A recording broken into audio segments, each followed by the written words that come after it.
আমাদের দলের সদস্যপদ রিনিউয়াল করার শেষ সীমা হচ্ছে 31শে মার্চ।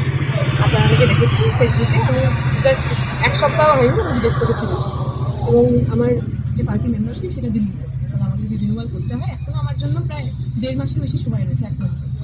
দ্বিতীয় একজন পার্টির সদস্য সে রিনিউয়াল করবে কীভাবে হবে সেটা তো প্রচণ্ড রকম আভ্যন্তরীণ ব্যাপার। সেটা বাইরেই বা আসছে কী করে, সেটা সম্পর্কে আমাকে এখানে জাস্টিফাই বা করতে হবে কেন যে আমি কখন রিনিউয়াল করব, কেন রিনিউয়াল করব না।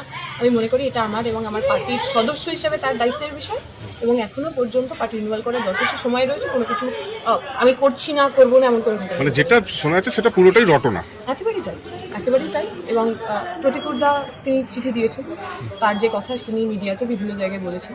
আমি গত 3-4 দিন ধরেই দেখছি প্রতিকুরদার সঙ্গে সৃজন এবং আমার নাম, এই 3টে নামকে একসাথে করে বলার চেষ্টা হচ্ছে। সৃজন পরিষ্কার করে বলে দিয়েছে ওর পজিশনকে, ও কোনো জায়গায় কোথাও কোনো কথা বলেনি।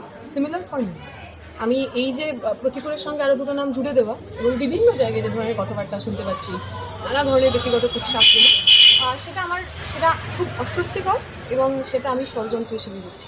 বাংলা হান্টের আরও খবর দেখতে নজর রাখুন। বাংলা খবর মানেই বাংলা হান্ট।